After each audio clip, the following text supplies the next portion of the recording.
आप सभी को मेरा नमस्ते है। मैं आप सबका हार्दिक स्वागत करती हूँ और आशा करती हूँ कि आप सभी लोग सुखी होंगे, स्वस्थ होंगे और प्रसन्न होंगे।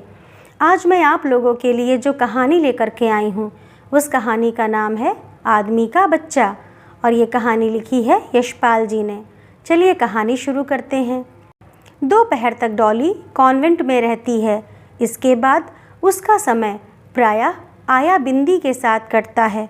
मामा दोपहर में लंच के लिए साहब की प्रतीक्षा करती। साहब जल्दी में रहते हैं। ठीक 1:07 पर आए।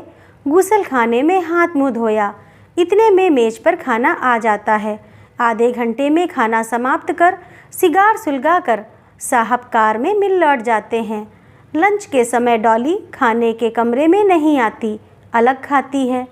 संध्या 5:30 बजे साहब मिल से लौटते हैं तो बेफिक्र रहते हैं। उस समय वे डॉली को अवश्य याद करते हैं। 5-7 मिनट उससे बातें करते हैं और फिर मामा से बातचीत करते हुए देर तक चाय पर बैठे रहते हैं।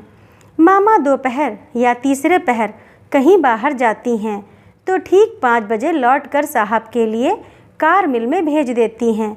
डॉली को बुला साहब के मुआयने के लिए तैयार कर लेती हैं।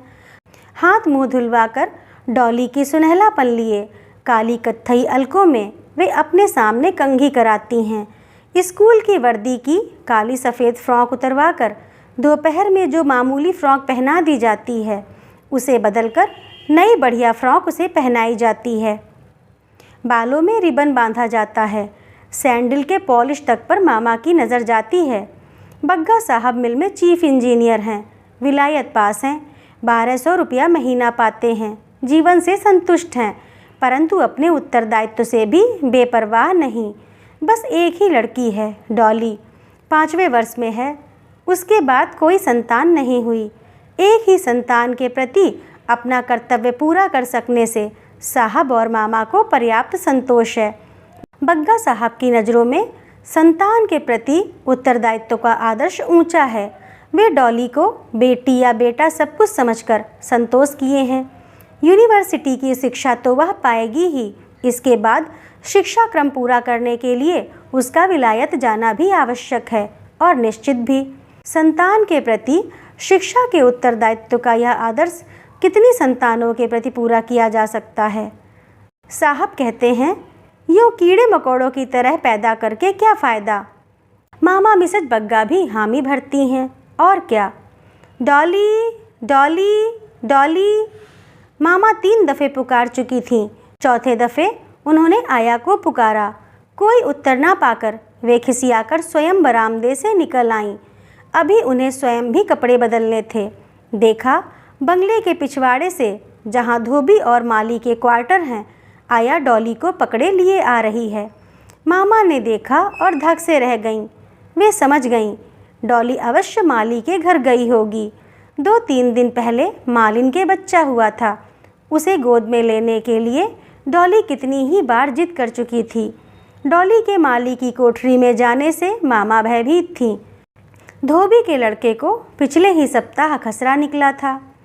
लड़की उधर जाती तो उन बेहूदे बच्चों के साथ शहतूत के पेड़ के नीचे धूल में से उठा कर शहतूत खाती। उन्हें भय था उन बच्चों के साथ डॉली की आदतें बिगड़ जाने का। आया इन सब अपराधों का उत्तरदायित्व अपने ऊपर अनुभव कर भयभीत थी। मेम साहब के सम्मुख उनकी बेटी की उच्छृंखलता से अपनी बेबसी दिखाने के लिए वह डॉली से एक कदम आगे उसकी बाहें थामे यूँ लिए आ रही थी जैसे स्वच्छंदता से पत्ती चरने के लिए आतुर बकरी को जबरन कान पकड़कर घर की ओर लाया जाता है। मामा के कुछ कह सकने से पहले ही आया ने ऊंचे स्वर में सफाई देनी शुरू कर दी। हम जरा सैंडल पर पॉलिश करे के तई भीतर गए। हमसे बोली कि हम गुसल खाने जाएंगे। इतने में हम बाहर निकल कर देखे तो माली के घर पहुंची है। हमको तो कुछ गिनती ही नहीं। हम समझाएं तो उल्टे हमको मारती है।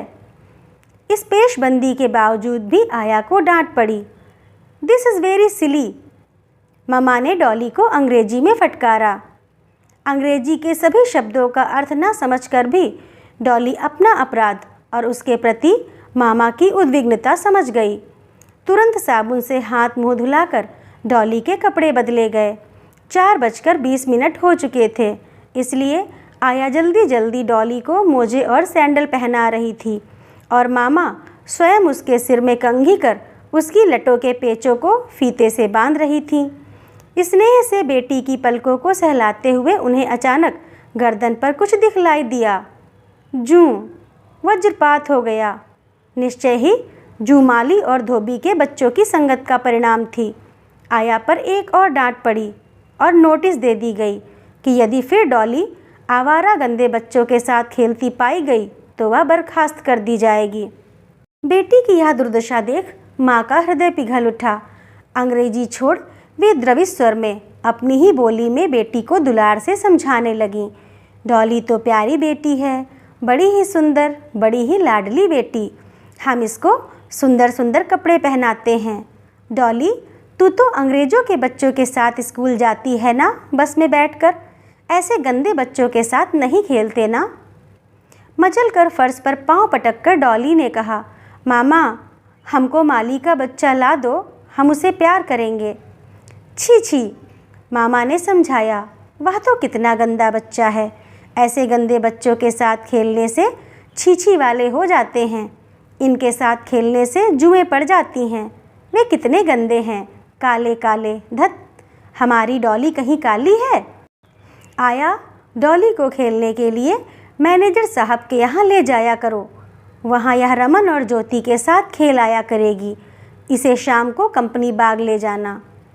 डॉली ने माँ के गले में बाहें डाल विश्वास दिलाया कि वह अब कभी गंदे और छोटे लोगों के काले बच्चों के साथ नहीं खेलेगी।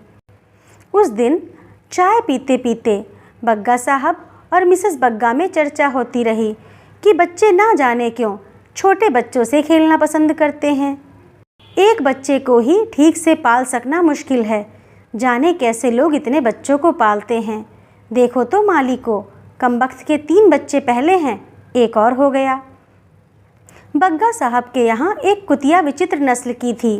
कागजी बादाम का सा रंग, गर्दन और पूंछ पर रेशम के से मुलायम और लंबे बाल, सीना चौड़ा, बाहों की कोहनियाँ बाहर को निकली हुई, पेट बिल्कुल पीठ से सटा हुआ, मुंह जैसे किसी चोट से पीछे को बैठ गया हो, आंखें गोल गोल जैसे ऊपर से रख दी गई हों।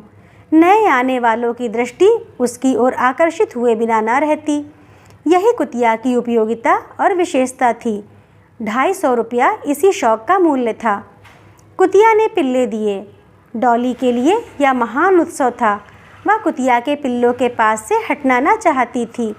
उन चूहे जैसे मुंदी हुई आँखों वाले पिल्लों को मांगने वालों की कमी ना थी, परंतु किसे दें और किसे इनकार कर दें।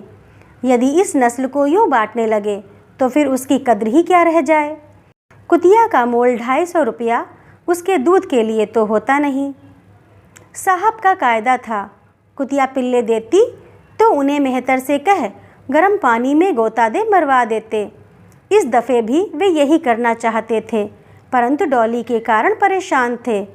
आखिर उसके स्कूल गए रहने पर बैरे ने मेहतर से काम करवा डाला। स्कूल से लौट डॉली ने पिल्लों की खोज शुरू की। आया ने कहा, पिल्ले मैनेजर साहब के यहाँ रमन को दिखाने के लिए भेजे हैं, शाम को आ जाएंगे। मामा ने कहा, बेबी, पिल्ले सो रहे हैं, जब उठेंगे तो तुम उनसे खेल लेना। डॉली पिल्लों को खोजती फिरी। आखिर मेहतर से उसे मालूम हो गया कि वे गर्म पानी में डुबोकर मार डाले गए हैं। डॉली रो रो कर बेहाल हो रही थी। आया उसे पुचकारने के लिए गाड़ी में कंपनी बाग ले गई। डॉली बार बार पूछ रही थी, आया, पिल्लों को गर्म पानी में डुबोकर क्यों मार दिया।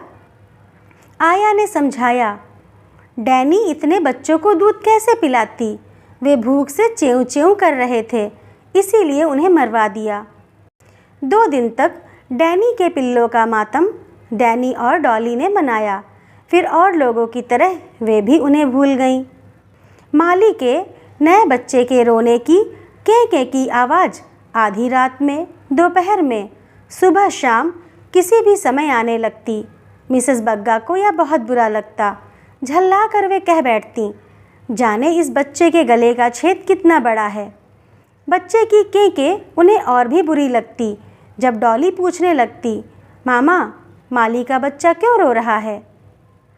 बिंदी समीप ही बैठी बोल उठी, रोएगा नहीं तो क्या, माँ के दूध ही नहीं उतरता। मामा और बिंदी को ध्यान नहीं था कि डॉली उनकी बातें सुन रही है। डॉली बोल उठी, मामा, माली के बच्चे को मेहतर से गर्म पानी में डुबो दो तो फिर नहीं रोएगा। बिंदी ने हंसकर धोती का आंचल होठों पर रख लिया। मामा चौंक उठी। डॉली अपनी भोली सरल आंखों में समर्थन की आशा लिए उनकी ओर देख रही थी। दिस इज़ वेरी सिली डॉली, कभी आदमी के बच्चे के लिए ऐसा कहा जाता है? मामा ने गंभीरता से समझाया। परिस्थिति देख आया डॉली को बाहर घुमाने ले गई। तीसरे दिन संध्या समय डॉली मैनेजर साहब के यहाँ रमन और ज्योति के साथ खेलकर लौट रही थी। बंगले के दरवाजे पर माली अपने नए बच्चे को कोरे कपड़े में लपेटे दोनों हाथों पर लिए बाहर जाता दिखाई दिया। उसके पीछे मालिन रोती चली आ रही थी। आया ने मरे बच्चे की परछाई पड़ने के डर से उसे एक ओर कर लिया। डॉली ने पूछा, यह क्या है आया, माली क्या ले जा रहा है?